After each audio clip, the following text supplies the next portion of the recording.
L'entretien du jour, nous allons parler du message de Nouvel An du président de Faso, Michel Kafando, le chef de l'État qui s'est entretenu avec les citoyens burkinabés, c'était hier, n'est-ce pas, et qui a parlé de beaucoup de choses, dans la jeunesse, beaucoup de choses dont on va parler sur ce plateau.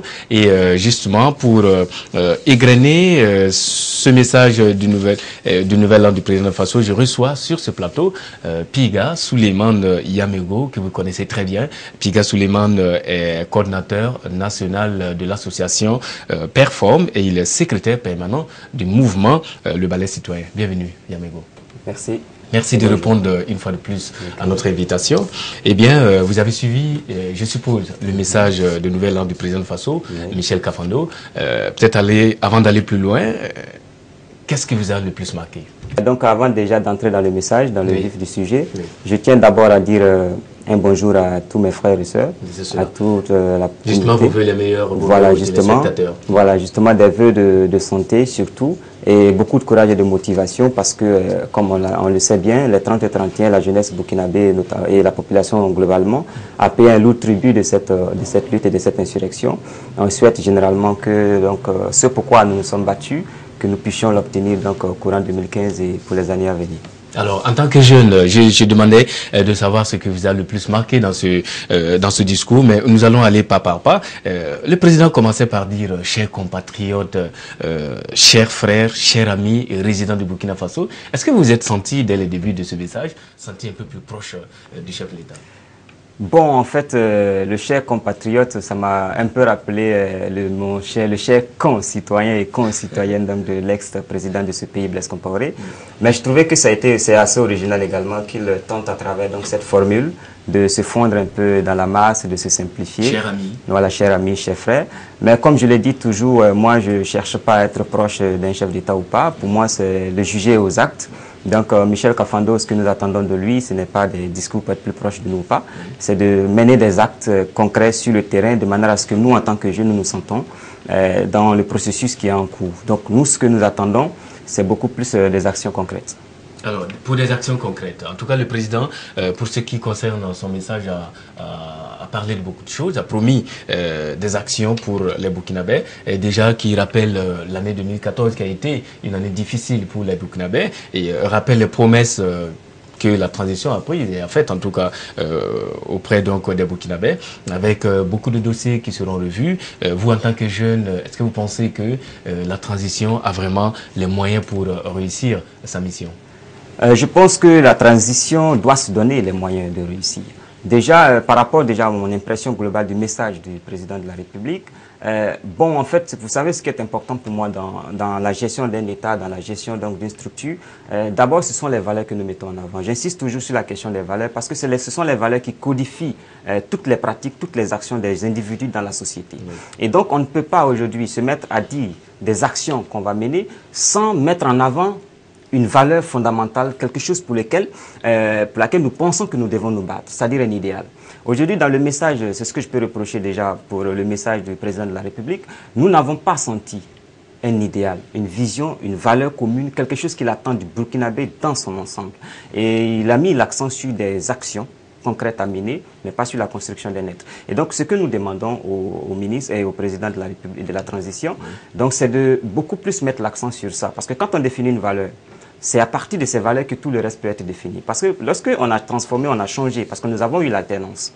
Blaise est parti, nous sommes en train de réfléchir pour une alternative. Mais pour une alternative, on ne peut pas l'avoir sur des actions concrètes qui ne sont pas liées à un système de valeurs, à un système de représentation. Okay. Et donc, nous disons, et c'est mon point de vue, je pense que quand nous disons que plus rien ne sera comme avant, déjà c'est un mot d'ordre, c'est une idée qui souhaiterait dire que nous voulons une société transparente, une société où nous pouvons avoir la liberté, une société où nous pouvons construire un nouveau Burkinabé qui est plus proche de son pays et plus proche des réalités de sa société. Et nous, c'est ce que nous demandons. Mais qu'est-ce que nous constatons par rapport à la transition? Parce que vous demandez si la transition pourra arriver à ce thème. Qu'est-ce que nous constatons pour le moment? Nous constatons que justement les valeurs que nous avons, ce pourquoi nous nous sommes battus, ne sont pas encore mises en avant. Nous demandons de la transparence. Mais tout est flou pour le moment. Nous n'avons pas encore de la transparence. Jusqu'à présent, nous ne savons pas textuellement combien touchent les membres du CNT. Tantôt on nous dit c'est 800 000, Tantôt on nous dit qu'ils ont touché 500. Il y a un flou autour de ça, alors que nous avons besoin de savoir concrètement comment ils gagnent. Dès le départ, ils avaient dit que dès qu'ils prendraient le pouvoir, on allait faire quoi? La déclaration des biens de tout le monde. Parce qu'il ne faut pas qu'ils oublient, ils sont les employés du peuple. Nous avons résisté les 30 et les 31 pour renverser un système oppresseur, pour mettre en place un système alternatif qui permette à la jeunesse de pouvoir se prendre en charge et s'épanouir. Nous attendons justement, depuis, que le président continue dans la dynamique de la lutte que nous avons commencé les 30 et 31 en déclarant rapidement ses biens. Et c'est ce que le capitaine Thomas Sankara a fait. Il a déclaré ses biens publiquement devant tout le monde. Qu'est-ce que lui, il attend pour le faire? Qu'est-ce que les autres ministres attendent pour le faire? Qu'est-ce que les membres du CNT attendent pour déclarer leurs biens? Et de dire concrètement qu'est-ce qu'ils gagnent et qu'on puisse discuter. Parce que la lutte n'est pas seulement de descendre sur le terrain et de manifester. La lutte aussi, c'est de consentir un certain effort. Est-ce que les membres du gouvernement aujourd'hui, les ministres, touchent le même montant que les anciens ministres? Si oui, quel est l'effort qu'ils font à leur niveau individuel pour dire que nous sommes partants pour une dynamique de construction d'un État et nous acceptons qu'on fasse une ponction sur notre salaire pour participer à la construction. Nous, on n'a pas cette école. Est-ce qu'au niveau du CNT, ils touchent les mêmes émoluments que les députés avant? Si oui, quel est l'effort qu'ils font à leur niveau pour participer toujours à cette lutte-là? Vous voyez, donc ça veut dire qu'il y a un problème de transparence, il y a un problème de mise en avant de valeur de l'intégrité de la société qui n'est pas encore perceptible à mon niveau. Et je pense qu'il faudra qu'on recadre rapidement les choses en mettant en avant cette volonté comment on appelle ça, de transparence. Volonté de transparence, c'est-à-dire qu'il faut donc tout reconstruire au Burkina. Le Burkina a besoin de reconstruction et a besoin donc d'éléments pour présenter exactement les bases sur lesquelles le pays va reconstruire ces éléments. Et donc, qu'est-ce que vous attendez exactement? Qu'est-ce que vous avez voulu du président du Faso, Michel Kafando? Voilà. Vous vouliez qu'il dise quoi exactement? En fait, vous savez que nous sommes conscients d'une chose, hein, et il est conscient, le peuple burkinabé est conscient que ce n'est pas pendant la transition que nous allons transformer notre société. Mais nous savons qu'on peut poser les bases, les fondamentaux pour la transformation de notre société. Nous voulons sentir que actuellement, par toutes les actions qui seront mises en place, qu'il y a des ébauches, des tentatives de construction de quelque chose qui soit solide, qui permette à notre pays d'être stable. C'est ce que nous recherchons, mais nous ne le sentons pas. Nous voulons sentir dans les mesures qui vont être prises, des mesures, non pas des mesures populistes pour contenter la masse, mais ce sont des mesures de transparence pour que le peuple aujourd'hui n'ait pas le sentiment justement que sa révolution est en train d'être volée par des gens. Aujourd'hui, on a chassé Blaise Compaoré, les 30 et 31 et ses ouailles. Nous, aujourd'hui, on ne sait pas que devient le président Blaise Compaoré. Est-ce que le président Blaise Compaoré est un danger pour nous ou pas? Il y a eu des rumeurs entre-temps que le président Blaise Compaoré était rentré au pays, qu'il n'est pas rentré au pays. Il y a un flou. Que devient ce monsieur? Et est-ce qu'il est un danger pour nous ou pas? Voilà des éléments qui sont importants. Où sont les ministres qui ont collaboré avec Blaise Compaoré? Où sont-ils parqués? Que deviennent-ils? Sont-ils un danger pour nous? On n'en sait rien. Donc vous voyez, aujourd'hui, on est dans une situation de flou, on se demande que devient notre révolution, que devient notre lutte. Donc nous avons besoin de mesures claires et nettes de la part du président de la République, c'est de nous dire les choses telles quelles, avec transparence. Et le Premier ministre l'avait dit lorsque nous étions à la place de la Nation, que c'est au niveau de la place de la nation que les décisions seront prises. C'est une métaphore. C'était peut-être une métaphore. Non, c'est une métaphore pour dire que les choses se feront de manière claire et limpide devant le peuple, devant la jeunesse, pour que cette jeunesse la sente justement que ce pourquoi elle s'est battue ne va pas rester dans les poches ou entre quatre murs. Nous pensons justement qu'il faut que le chef de l'État aujourd'hui commence à recadrer et de donner confiance. Parce que vous savez, c'est la confiance que le peuple aura vis-à-vis des membres du gouvernement et du CNT qui fera que nous pourrons comprendre et tolérer certaines de leurs erreurs. Parce qu'aujourd'hui, quand vous prenez les 30 et 31, vous demandez à Michel Kafando, et il ne savait même pas qu'il serait président de la République. Voilà, donc on peut comprendre qu'il y a des balbutiements. On peut comprendre qu'il y a des tâtonnements. Et de toute façon, une transition par principe, ce n'est pas un état idéal, puisque c'est transité par. Donc ça veut dire que c'est un passage vers la construction d'un idéal. C'est le moment au cours duquel nous devons réfléchir aux fondamentaux de la société. Et oui, sans vous couper, parlant des éléments concrets, des choses concrètes sur lesquelles cette transition pourrait aller, l'un des vœux les plus chers des Burkinabés, en tout cas dans leur majorité, et ce qui se scandait lors des discours, lors des marches meetings, lors de cette insurrection, c'était la réouverture, par exemple, du dossier Norbert Zongo, c'était un peu plus de clarté sur le dossier de Thomas Sankara. Et dans ce discours, discours du message du président Kafando, il a répondu à ces questions en apportant des éléments nouveaux, en disant par exemple qu'il a donné, n'est-ce pas, des moyens à la famille du président Sankara pour procéder à des travaux de prospection de sa tombe. Et sur l'affaire Norbert Zongo, il dit par exemple qu'il y a eu, n'est-ce pas, on fait table rase d'abord du passé, et ensuite un nouveau procureur a été nommé pour, n'est-ce pas, rouvrir le dossier rouvert, un nouveau procureur nommé pour conduire, n'est-ce pas, ce dossier. Est-ce que ce ne sont pas quand même des actions salutaires, des bases sur lesquelles on pourrait aller avec cette transition? Oui, ce sont des actions concrètes. Vous savez, nous sommes d'accord avec, puisque nous avons milité pendant longtemps pour la réouverture du dossier Norbert Zongo. Également, nous sommes comme on dirait, des jeunes Sankara. Donc nous sommes là, nous nous battons et ce que nous souhaitons, et normalement, ce que nous souhaitons véritablement, c'est que nous sachions où est-ce que le capitaine a été enterré, quelles sont les conditions dans lesquelles il a été assassiné, qui l'a assassiné. Et nous voulons avoir la conscience apaisée de savoir que ceux qui ont participé à son assassinat se retrouvent là où il faut. Okay. Ça, c'est important. Mais au-delà de cela, la question que moi je me pose, au-delà de cela, bon, comme il y aura les états généraux de la justice, et moi c'est ça qui m'intéresse, la question c'est de savoir comment est-ce que nous allons faire pour éviter un 13 décembre. C'est le crime ne s'appuie dans les années à venir. Qu'est-ce que nous allons faire pour éviter que nos chefs d'État se fassent massacrer aussi facilement dans les années à venir? Donc c'est pour dire aujourd'hui que par rapport à la question de la justice, il est fondamental de réfléchir sur les fondamentaux. Qu'est-ce qu'il faut faire pour que aucun, quel que soit le chef de l'État qui vient, que nous puissions juger ces genres de crimes-là? Parce que c'est ça, c'est parce que vous voyez que le cas Norbert Zongo est resté non jugé. Parce que tout simplement, nous avons un système qui empêchait le jugement de ce dossier-là. Aujourd'hui, il faut que, et nous nous sommes battus pour ça, il y a même eu une marche pour ça, où nous avons dit que nous sommes contre, nous ne voulons pas les hommes forts. C'est ce que les gens ont dit, que nous ne voulons pas d'hommes forts, nous voulons d'institutions fortes. Ok, vous avez la possibilité aujourd'hui de mettre en place des institutions fortes au niveau de la justice, pour que même si demain, c'est le diable, comme l'a dit une fois Jolie Rawlings pour le Ghana, même si c'est le diable qui venait à diriger le Burkina Faso, qui ne puisse pas empêcher que des décisions de justice se prennent en toute indépendance et en toute liberté. Donc ça doit être l'obsession aujourd'hui des magistrats, des avocats, de la justice, bétonner la justice, faire en sorte que, quel que soit le chef de l'État, qu'on puisse juger. Et ça c'est important. Et aussi il faut pouvoir punir les gens et éviter qu'il y ait l'impunité. Parce qu'aujourd'hui, il y a des gens, il y a eu aussi le cas du juge Nébier, vous voyez, il y a eu les intimidations sur Newton Ahmed Bari. Heureusement que le système est parti, donc je me dis qu'il est en sécurité maintenant. C'est-à-dire qu'il faut travailler à faire en sorte que les libertés individuelles, les libertés collectives soient respectées et que nous nous sentons en sécurité de dire ce que nous pensons où que nous soyons. Et je pense que c'est ça qui est important. Très bien. Sur le plan de la justice, parlant de, n'est-ce pas, des poursuites judiciaires, sur le plan économique, le président Kafando a dit par exemple qu'il y a déjà des audits qui ont commencé dans les établissements publics et parapublics et on le sait, il a été nommé, n'est-ce pas, un contrôleur général d'État qui est un monsieur que les Burkinabés connaissent bien et on espère qu'avec lui les choses vont passer plus loin. Est-ce que ce n'est pas quand même des éléments sur lesquels on pourrait penser que c'est de bons départs? Oui, non, c'est des bons départs. On ne jette pas tout son discours, non. Moi, je dis c'est des bons départs, qu'il y ait des audits et qu'on puisse sanctionner. Et la question également, au-delà des audits aussi, il faut qu'on se pose la question de savoir pourquoi est-ce qu'il arrive que dans l'administration, il y a une mauvaise gestion. En fait, c'est ça qui est important. C'est-à-dire qu'il ne faut pas prendre aussi les choses de manière factuelle. Il faut analyser toujours en cherchant à comprendre les raisons, le pourquoi est important dans cette situation de transition. Parce que comme ils ne sont pas venus pour développer le pays, ils sont venus pour poser les bases, on ne peut pas se mettre à faire seulement des audits et juger. Il faut se poser la question de savoir qu'est-ce qui fait qu'il y a souvent une mauvaise gestion dans l'administration, de manière à ce qu'on prenne des lois nécessaires pour que demain, s'il y a un nouveau système qui se met en place, qu'on ne puisse pas avoir ce genre de cas. Et vous remarquez que le plus souvent, c'est lié généralement, c'est de mon point de vue, à la politisation de l'administration. Vous voyez, il y a des gens, par exemple, quand vous prenez les différents DG, je pense même que pour ce qui a été fait pour la RTB, il faut qu'on les fasse pour tous les DG. Il faut qu'on arrête de nommer les DG, que tous les DG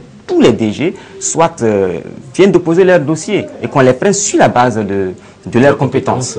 Deuxièmement, il faut que dans l'administration, on la dépolitise. On ne veut pas avoir dans une administration section CDP ou section MPP, section UPC de tel service. Il faut justement, voilà, parce qu'il faut enlever cela. Parce que c'est ça qui fait que justement l'autre, parce que imagine qu'un parti prend le pouvoir demain, il a une section de son parti. On est d'accord que ce sont des gens qui sont puissants et ils ont le sentiment d'avoir l'impunité parce que tout simplement il a été déposé, il a été nommé ou il a été déposé par quelqu'un qui a du pouvoir aujourd'hui. Et nous savons justement ce que les gens ils font de ce pouvoir-là. Parce que la qualité d'un homme se reconnaît à ce qu'il fait, à la manière dont il use du petit pouvoir dont il dispose. Voilà, donc je me dis que si on réussit à dépolitiser l'administration et que c'est sur la base de la compétence, et lorsqu'on franchit le seuil de son bureau, on est neutre, on travaille pour le pays, indépendamment de ses bords politiques. Je suis convaincu que personne ne va sentir ou avoir le sentiment qu'il est protégé par un quelconque pouvoir, un quelconque ministre Et vous verrez que les gens vont travailler et ils vont éviter justement de piller les ressources de ce pays-là au profit, au détriment des populations. Le président Kafando l'a signifié. Il est difficile de déboulonner, en tout cas, un régime qui a fait 27 ans de pouvoir. Il l'a rappelé et il a également dit qu'il est important que nous réfléchissions de façon profonde pour trouver ensemble des solutions pour la suite de la conduite de l'État. Ouais, et je pense que c'est une belle ouverture qu'il a faite parce que c'est toute la société globalement qui doit contribuer justement à la transformation de notre pays. Il faut justement que nous participions à cela. Il faut justement que nous puissions, que ce soit des intellectuels, des chercheurs, des activistes, le mécanicien, le planteur, le cultivateur, tout le monde doit contribuer. Et c'est pour cela justement j'ai dit qu'il fallait mettre l'accent sur les questions de valeur. Parce qu'il faut que le paysan qui se retrouve que de l'autre côté, qu'il ait le sentiment que ce pourquoi il s'est battu, il va être mis en place et qu'il contribue à sa manière, à travers la proposition d'idées et aussi à travers la réalisation de ses activités de manière sereine et concrète. Et moi je pense que c'est ça qui est important. Et il faut que le gouvernement de la transition travaille justement à jeter les bases d'une société qui puisse prendre en compte les aspirations de la population dans son ensemble. Le président l'a également signifié que les différentes actions qui sont menées, que certains pourraient penser que c'est une faiblesse de l'État, ça ne l'est pas du tout. Oui, en fait, quand il parle pas certainement les replis, lorsque par exemple il y a des manifestations et qu'il est obligé de démettre des gens, je pense que ce n'est pas, on n'analyse pas en termes de faiblesse ou de force. Aujourd'hui, nous sommes dans un pays où on a dit que nous ne parlons plus d'hommes forts. Nous ne parlons pas de force ou de faiblesse, nous parlons de réalisme et de construction d'un État. Et comme nous sommes dans une phase de transition où que ce sont des tâtonnements, nous pouvons comprendre qu'il y ait des erreurs. Vous prenez par exemple le cas des ministres. Normalement, vous savez que même s'il n'y avait même pas l'achat de la transition qui demandait à faire en sorte que par rapport à la question de moralité, M. Michel Kafando ne peut pas me dire aujourd'hui que lui va prendre quelqu'un pour travailler avec lui sans chercher à savoir si c'était un ancien tolard ou si c'était un brigand ou un voleur. Il ne peut pas me le dire. Donc ça veut dire qu'il y a un minimum, c'est l'enquête de moralité sur les personnalités. Le minimum, c'est qu'on aurait dû faire une enquête de moralité sur tous les ministres, tous ceux qu'on va nommer, pour qu'on sache qui ils sont, en connaissance de cause. Mais vous imaginez qu'aujourd'hui, ce sont des journalistes, et au lieu de remercier les journalistes pour avoir permis de savoir que nous avons quelqu'un qui est dans l'administration, qui était un ancien tolard, comme on l'a dit, il veut le nier, mais c'est une réalité, qui a fait la prison, quelqu'un dont la moralité est douteuse, nous n'en voulons pas. Nous avons dit plus rien ne sera comme avant. C'est-à-dire nous ne voulons pas des gens qui ont volé, qui sont capables de le refaire. Il va dire mea culpa, mais pendant la transition, nous n'avons pas besoin des gens qui veulent faire les mea culpa. On a besoin des gens clean dès le départ. Donc je dis que aujourd'hui, si les gens manifestent, parce que tout simplement, vous avez pris un Adama Sagnon qui a un passif derrière lui, vous prenez un Guillaume D, et encore vous regardez même au niveau des deux noms. La question, même si les deux noms devaient même commencer à faire douter les gens et à poser problème. Donc je pense que le chef de l'État doit comprendre que les manifestations des populations, c'est un message, c'est une forme de communication, parce qu'on ne peut pas tout le temps aller dans son bureau, lui demander une audience, pour lui dire, monsieur le président, il y a tel DG. Mais ce sont des manifestations, c'est une forme de communication, un signal pour lui dire, vous avez choisi des gens, peut-être dans la précipitation. Vous avez choisi des gens, et peut-être de bonne foi. Mais ces personnes, avec sérénité, après un temps, nous avons des éléments qui prouvent que ces personnes ne sont pas dignes de rester là, de rester dans cette transition, parce que nous sommes morts, nous nous sommes battus pour qu'il y ait des hommes intègres qui gèrent ce pays-là. Alors, c'est vrai que l'affaire Moumouni Digamde devient comme un goulot d'étranglement pour le gouvernement, une véritable boule de gomme pour la transition. Est-ce qu'il faudra véritablement que le ministre démissionne? Est-ce qu'il faudra lui permettre de continuer? Qu'est-ce qu'il faut véritablement faire? Non, il faut le démettre. Il faut le démettre ou bien il démissionne. C'est pour le principe des valeurs dont je parlais. Les valeurs d'intégrité. Si nous estimons que nous voulons donner un message aux gens, regardez le message fort qu'on pourrait donner. Nous n'allons pas tolérer que quelqu'un qui a commis un larcin par le passé, qu'aujourd'hui il vienne vouloir gérer les choses de l'État. C'est pour dire que moi, quel est le message qu'il me donne en tant que jeune aujourd'hui? Je me dis, ah, vous voyez ce monsieur, il y a depuis 1996, il a commis un acte répréhensible, aujourd'hui ça le suit. Donc moi, il faut que je me comporte bien, pour éviter que dans 20 ans, 30 ans, lorsque je serai amené à apporter quelque chose de plus avec mon talent, que mon passé ne me rattrape pas. Parce que le passé, nous qui sommes aussi historiens, qui connaissons un peu l'histoire, savons que le passé nous rattrape toujours.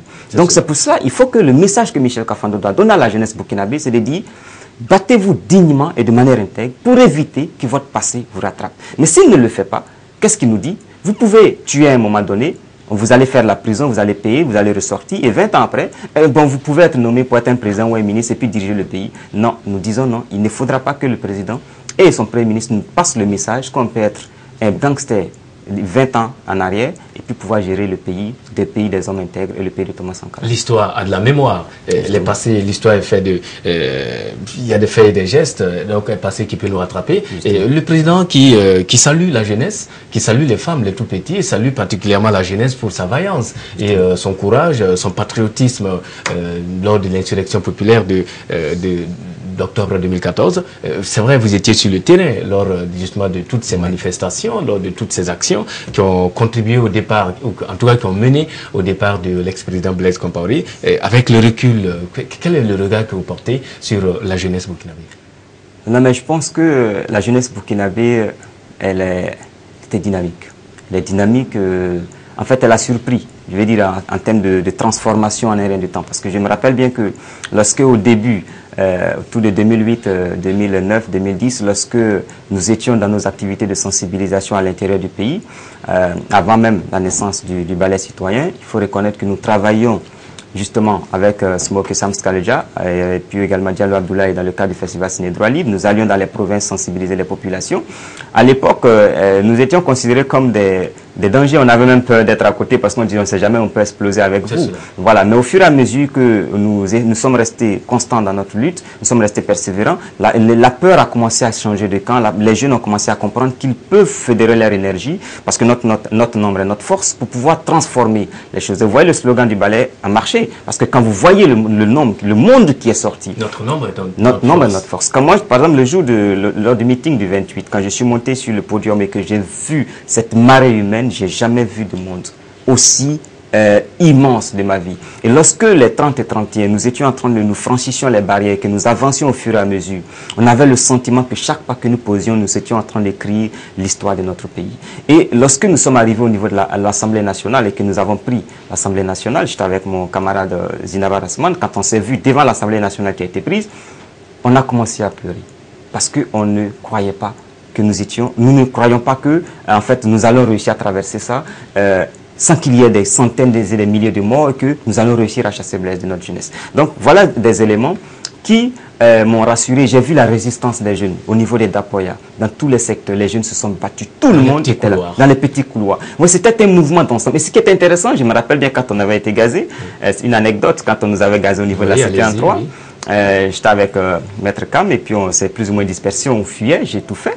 Il y avait une maman qui était au niveau de la cité en 3, un R+3, qui est sortie, les cheveux blancs avec son pagne, qui a dit « Mon fils, arrête, j'ai de l'eau pour toi ». Et elle m'a donné des bidons d'eau et des sachets d'eau. Elle a dit « Bois et continue à résister, on est avec vous ». Il dit que cette image de la maman qui nous a accompagnés, je pense que c'est un message pour dire que lorsque dans une société, les femmes se mettent devant, nos mamans sortent, il n'y a pas de raison que les choses ne changent pas. Et c'est pour cela justement que quand les femmes sont sorties avec la spatule, pour ceux qui connaissent l'histoire africaine, le 27 octobre 2014. Pour ceux qui connaissent un peu l'histoire africaine, à chaque fois que les femmes sortent, voilà, non dans les différents royaumes, il y avait les pleureuses. Quand elles sortaient pour pleurer, ça veut dire que la gestion du roi n'était pas bien et que le roi devait partir. Et donc ça a toujours été comme ça. Les femmes ont toujours joué un rôle important. Et quand une femme sort, lorsqu'une femme sort manifester, il faut comprendre qu'il y a au moins 3 personnes qui sortent avec elle. Si une femme sort, ça veut dire qu'elle a le consentement de son mari. Donc certainement son mari sortira. Si elle sort, son fils ne peut pas rester à la maison pendant que ma mère est au front. Donc il y a le fils qui suit. Et si elle sort, certainement il aura un frère qui suit. Donc quand une femme est dans la rue, donc si vous voyez une femme, il y a au moins 3 personnes qui sont mobilisées pour la cause pour laquelle elle se bat. C'est pour cela que quand vous avez vu le monde du 27, j'ai compris que nous aurions plus le 28 parce qu'il y aurait au moins 3 personnes qui allaient s'ajouter au nombre des femmes. Et bien sûr, le président Kafando l'a dit en disant aux femmes, vous avez démontré à la face du monde ce dont vous êtes capable par votre participation très remarquée et une participation décisive. Merci. Merci Amiro d'être passé. Oui, peut-être un dernier mot. Oui, un dernier mot à la jeunesse, c'est pour dire que le combat que nous avons mené, c'est un combat pour notre épanouissement. Nous demandons justement que le travail qui doit être fait, que ce soit la création de richesses véritables et surtout sa circulation. Nous demandons au président Michel Kafando de repositionner le pays sur des valeurs fortes et solides. Et sur la base de ça, nous pourrons comprendre certaines erreurs qu'il pourra faire, mais ce ne sera pas des signes de faiblesse que de reconnaître quelque part qu'on s'est trompé et de revenir là-dessus. Merci Yamego. Et certainement on prendra le président Kafando au mot au soir de son mandat quand il dit que nous avons pris l'engagement de conduire le pays vers une démocratie de modèle. C'est bien cela. Ouais. Merci d'être passé. Et je rappelle que mon invité aujourd'hui, c'était bien Piga Souleymane Yamego, qui est coordinateur national de l'association Perform, et il est aussi le secrétaire permanent du mouvement Le Balai Citoyen. C'est la fin de cet entretien. Merci d'avoir suivi. Bonne suite de programme sur Canal 3. Au revoir.